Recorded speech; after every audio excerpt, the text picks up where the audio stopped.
G'day everyone, this is Health Highlights. Health Highlights is a show about health professionals, and the people and the stories behind the names we hear about but we seldom get to meet. Many of you probably have heard the Westpac Rescue Helicopter overhead or had a relative or someone close to you who may have been even rescued. So today we wanted to go behind the scenes and show you this incredible aircraft and the organisation and hear some of their stories. So today we have Glenn. How are you, Glenn? Very good, thank you, Simon. Thank you so much for giving us some access to this amazing organisation. How long have you been an air crewman here at Westpac? For nearly 20 years now. Wow, and you enjoy it? I do, it's a wonderful job. Awesome. So can you tell us a little bit about some statistics around the helicopter? Okay, so originally starting here in Newcastle in 1975, we now operate 3 bases covering all of northern New South Wales, here at Belmont, Tamworth and Lismore. So the base here at Belmont, we cover down to the Central Coast, up Coffs Harbour and inland as far as places like Mudgee. And how many rescues would you do as an organisation a year? Here at our base at Belmont, roughly around 1,000 missions per year. Okay, wonderful. So now I know everyone's keen to, can we have a quick tour of this aircraft and can you sort of show us a few bits and pieces? For sure. Absolutely. So what have we got here? Where are we sitting? Okay, so we're sitting on the floor of the aircraft. Yep. As you can see, we have our aircraft stretcher here in this position. We don't actually transport the patients in this position. We have this here set up in case we have to conduct a stretcher winch mission where we can bring the stretcher inboard. Yep. And then if we do need to then transport the patient to hospital, depending how far we are away from that hospital, whether we keep them in that position or we put them in the forward and aft position, which is the normal way that we transport a patient. We can put 2 stretcher patients in the floor here, as well as having the 3 seats and position for a 4th seat if required. Wonderful. So this is obviously for all the different crew people. So yes. Who actually is on the craft when you fly for a rescue? Okay, so we have the pilot, and his job is to fly the aircraft. The air crewman is what my role is. I sit in the front left seat with the pilot. I'm like a non-flying co-pilot, so to speak. I assist the pilot with navigation. I also operate different instruments up in the front cabin there, and I'm also the winch operator. So if we have to winch someone, then I jump into the back and operate the winch, so winching the doctor and paramedic down to the scene. So it's often the paramedic or the doctor that actually gets winched down, and then you winch the... That is correct. And then in the rear here we have the paramedic sits in this seat, and then the doctor over in the far seat there. And so that seat over there is that is a spare seat, and we can put a 4th seat in the back here if required. So obviously if there's a relative or someone that wants to come with the person, that's correct. Normally if it's younger children, that we will bring a relative, because it makes it easier for the medical crew to deal with if they've got a familiar face in the back with them, Tom. So how heavy is this actual aircraft? Fully fueled up, this aircraft weighs 7 tonnes. 7 tonnes, wow. And I mean, as you'll see in a second as we pan across, the actual propellers are massive. I've never seen a helicopter with propellers like it, and obviously that's to get that uplift and get the aircraft off the ground. So can we just have a quick rundown of the aircraft? Okay, so this is where it all happens, the very front of the aeroplane. Glenn, can you just run us through this amazing piece of equipment? We've got 5 screens, one which is actually an iPad. Yep. But we have a multi-function display, which is what this panel is, and the primary function display. So that one has all your aircraft instruments, the artificial horizon, and also compass, so to speak. So obviously direction is very important to know which way to go. Absolutely. On the multifunction display, at the moment it's got the power plant page up, but we can change it around to look at the electrical system. Yeah, wow. Hydraulic system. So at the moment, because the aircraft's not running, that's why everything's not green, but in normal working, everything should be working on that page there.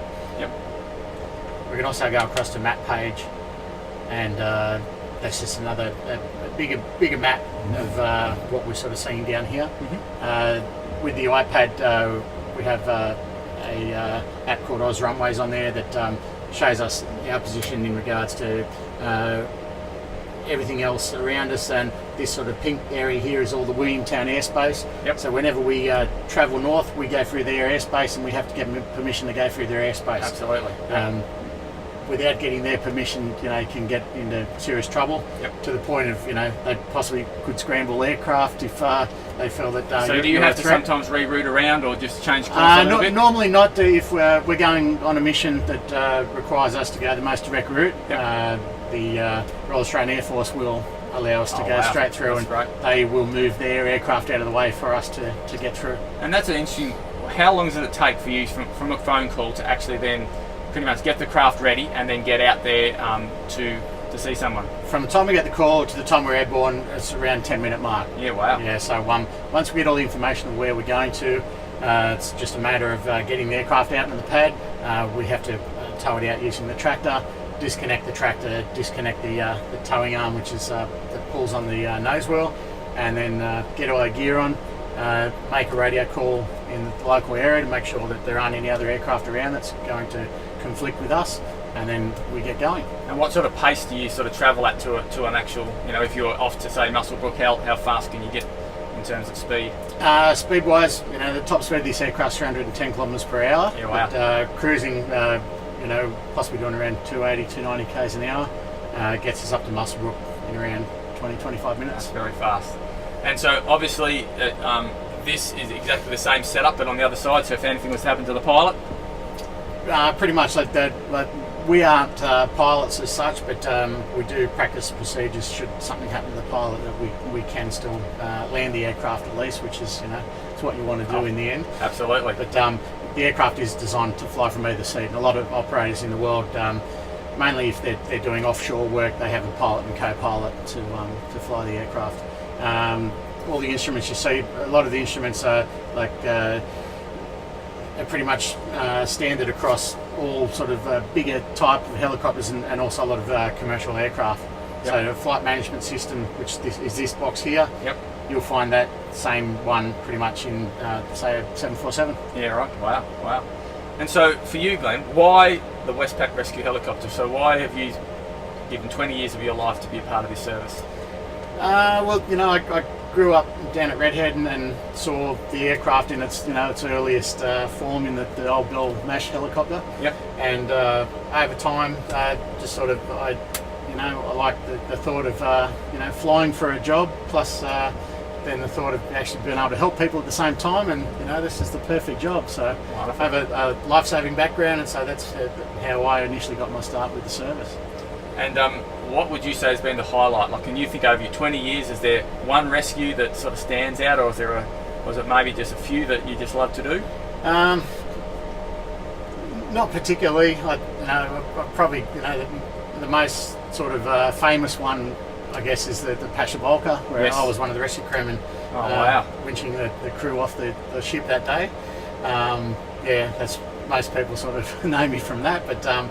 Over the course of 20 years, I don't know exactly how many jobs I've done, but any job where we have met the difference between someone living or dying, it always is a great feeling. So when you hear back from people that have that we've helped to get to hospital quick, that's the bonus enough for doing the job. Absolutely. And so that's an interesting thing. So when is it that you guys actually get called and say somebody like the ambulance or other services? So what's the trigger that says, the Westpac gets that job? Okay, so all of the rescue helicopters in the state are tasked from the one place, and that's the Paramedical Coordination Centre based in Sydney. Yep. And so that is run by New South Wales Ambulance. Yep. So what happens, they see jobs that they've got a screen down there that pretty much every AAO call in the state, and they're going through those calls, screening them. And also the local co-ord centres, so there's one at Charlestown, and they look after all the AAO calls from the Hawkesbury River up to the Tweed Head. So if some accident happens somewhere in the area, that Charlestown will respond an ambulance or ambulances too, and if they deem that it sounds serious enough, they might then put a request in for the aircraft. Yep. And then in turn we then get the phone call from Sydney and get given all the information that we're required to head out and do the job. So really anything that's near fatal that needs a quick response to get to the hospital is really where you guys come in? Yeah, no, not necessarily. It might also depend on where the person is. For example, last weekend we picked up a gentleman that fell off rocks up at Fingal Lighthouse. Yep. And so because of where they were, and plus the fact they'd walked across the spit and the tide had come in, they weren't able to get back across. So that's how we were called. There were also lifesavers there on scene lending a hand, but this gentleman had hurt his back to the point where he couldn't walk. So we got called to take him to hospital. And that's where the winch comes in, and the fireman Sam sort of brace and all those things to be able to winch people out of situations. That's right, and we were prepared to conduct the winch, but thankfully there was enough room right near the lighthouse to land, so that saved us conducting the winch. Wonderful. So I hear that, how much would it cost, would you say, or do you know, for one rescue to use this helicopter? I think with this aircraft, per hour, you're looking at around $4,500 per hour, $5,000 an hour to run. Wow, wow. And so it says that not one person has ever paid for being airlifted. So how is that possible?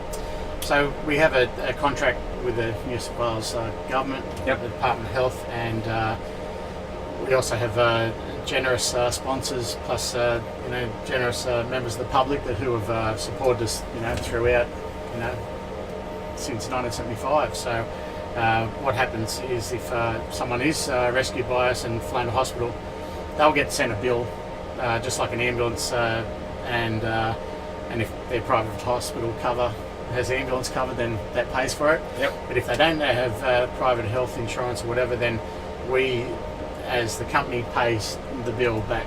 And so it's our way of giving back to the community that have given so much to us over the years. What an amazing thing. That is just, I think that's just phenomenal. So it's pretty rare, like, especially, over in the United States, a trip to hospital in a helicopter could cost a couple $100,000. Yeah, that's right. And so that's why I always tell people, if they're going to go somewhere overseas skiing or whatever, make sure you get travel insurance, because you could be the best skier in the world, but accidents do happen.